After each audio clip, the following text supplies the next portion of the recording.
भाइयों और बहनों, अगर आप लोन ले चुके हो तो आपको पता होगा कि ईएमआई का पेमेंट टाइम पे करना कितना ज़रूरी है।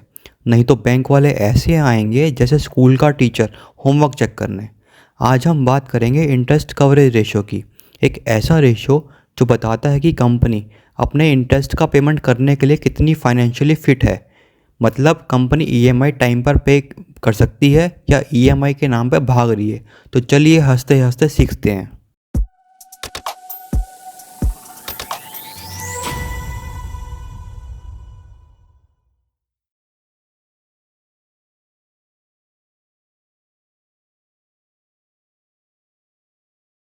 इंटरेस्ट कवरेज रेशियो क्या होती है? भाई सिंपल भाषा में समझो, ये रेशियो बताता है कि कंपनी के पास कितना पैसा है जो इसका इंटरेस्ट भरने के काम आ सकता है। फॉर्मूला भी बहुत सिंपल है। Interest coverage ratio equal to EBIT divided by interest tax expenses. EBIT का मतलब होता है earning before interest and tax, यानी वो पैसा जो कंपनी कमा रही है लेकिन इंटरेस्ट और टैक्स देने से पहले।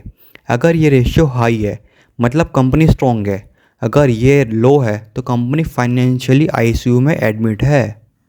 अब आगे बढ़ते हैं और देखते हैं कि ये रेशियो इतना इंपॉर्टेंट क्यों है।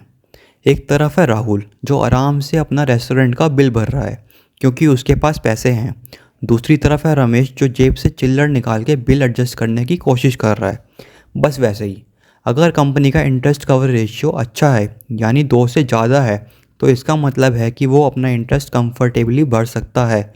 और अगर 1 के आसपास या नीचे है तो समझ लो वो भी रमेश की तरह जेब से चिल्लड़ निकाल के ही भर रहा है। चलो एक इजी एग्जांपल लेते हैं। मान लो एक चाय वाला है जो महीने के 50,000 कमाता है लेकिन उसका लोन का इंटरेस्ट पेमेंट 10,000 है। तो इसका इंटरेस्ट कवरेज रेशियो होगा 50,000 डिवाइडेड बाय 10,000 जो कि आएगा 5।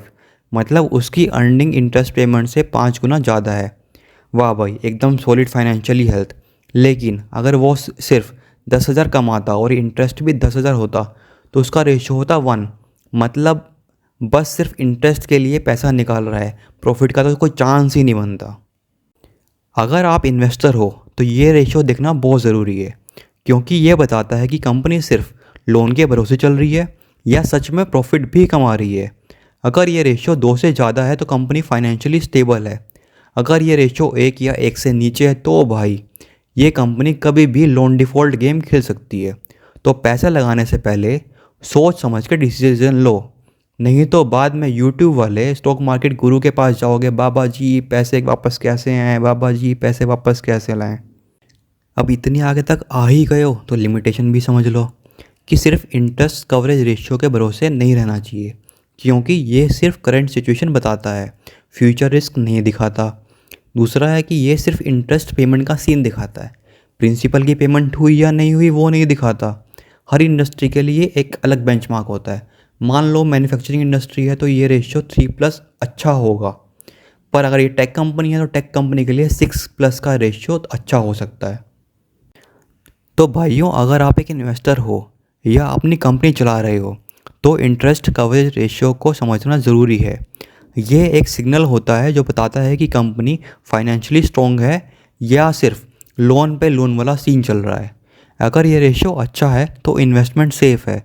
अगर रेशियो लो है तो अबे ये क्या हो रहा है वाली फीलिंग आने लगेगी। तो दोस्तों, अगर ये वीडियो पसंद आया तो लाइक, शेयर और सब्सक्राइब करना ना भूलें, वरना इंटरेस्ट कवरेज रेशियो जैसे स्टॉक मार्केट नॉलेज आपके हाथ से निकल जाएगी।